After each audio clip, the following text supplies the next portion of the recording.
સુરેન્દ્રનગરના નવા જંકશન નજીકથી 12 વર્ષીય બાળકી કિરણ ગોસ્વામીનું અપહરણ થયું। પરિવારનું કહેવું છે કે બાળકીનું અપહરણ થયું હોવા છતાં પોલીસ દ્વારા કોઈ કાર્યવાહી કરવામાં આવી નથી। પોલીસે ફરિયાદ નોંધવાનો પણ ઇનકાર કર્યો હોવાનો આક્ષેપ પરિવારે લગાવ્યો છે। આ ઘટનાએ સ્થાનિક વિસ્તારમાં નાની બાળાઓની સુરક્ષાને લઈને ગંભીર સવાલો ઊભા કર્યા।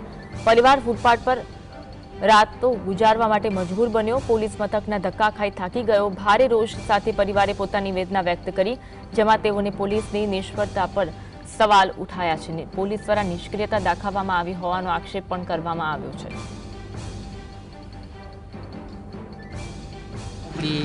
ગુરુવારે 11 વાગે રોટલી ઉગડાવવા ગઈ હતી તો પોલીસ તપાસમાં કાંઈ હરકી ધ્યાન નથી દીધી હજી અમારા અમે ભિક્ષાવતી કરવા માટે અહીંયાથી પરદેશમાં આવેલા છીએ સુરનગરમાં, અને સુરનગરમાંથી મારી છોકરી ગઈ છે તો મારે ન્યાય જોઈએ છે। અને મારી છોકરી 12-13 વર્ષની છોકરી છે મારી છોકરી પર જ જોતી છે।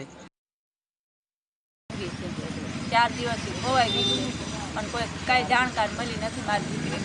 જો તમને દયા આવતી હોય તો મારી દીકરીની ખોટી છે। કેટલા પોલીસ સ્ટેશનમાં ફરિયાદ દાખલ કરી? ફરિયાદ કરી હતી મેં। તો શું પોલીસ જવાબ? એમ કહે છે કે બેન તમને મળી છે કે નથી મળી, અમને જવાબ દો ભાઈ, અમને ક્યાંથી ખબર પડે અમારી દીકરીની?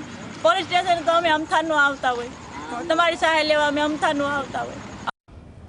આ અંગે વધુ વાત કરીશું। સંવાદદાતા ફઝલ ફોનલાઈન પર જોડાયા છે। ફઝલ, બાળકી 12 વર્ષની ગુમ થઈ છે, પરંતુ પોલીસ દ્વારા ફરિયાદ નોંધવામાં ન આવતી હોવાનો આક્ષેપ પરિવારજનો દ્વારા કરવામાં આવી રહ્યો છે। શું વિગત છે?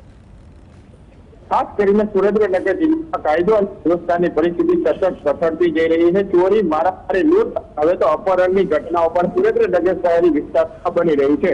નવા જંકશન નજીકથી 12 વર્ષની બાળકીનું અપહરણ કરી અને અજાણ્યા તત્વો છે તે ફરાર બની ગયા છે। ઘટનાને 3 દિવસ પછી પણ કોઈ પણ પ્રકારની ફરિયાદ દાખલ ન કરવામાં આવતા હાલમાં પરિવારજનો દ્વારા રોષ વ્યક્ત કરવામાં આવ્યો છે।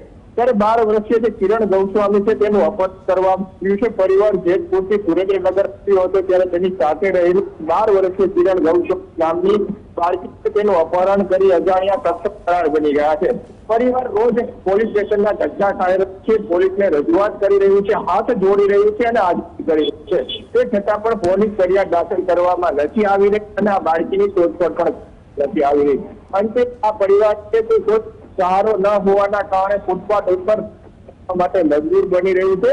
તાત્કાલિકપણે પોલીસ ફરિયાદ દાખલ કરીને જે આ ગુમ થયેલી બાળકી છે તે શોધખોળ કરવામાં આવે અને આ પરિવારને ન્યાય આપવામાં આવે તે પ્રકારની માંગણી કરવામાં આવી રહી છે। જોકે ભોગ બનનાર પરિવાર દ્વારા પોલીસ ઉપર ગંભીર આક્ષેપો કરવામાં આવી છે। ખાસ કરીને જે પોલીસ તપાસ હોય છે, ફરિયાદ દાખલ કરવાની હોય છે તે પણ ન કરતા પણ ગંભીર આક્ષેપ લગાવવામાં આવ્યા છે। જી, આભાર માહિતી આપવા માટે।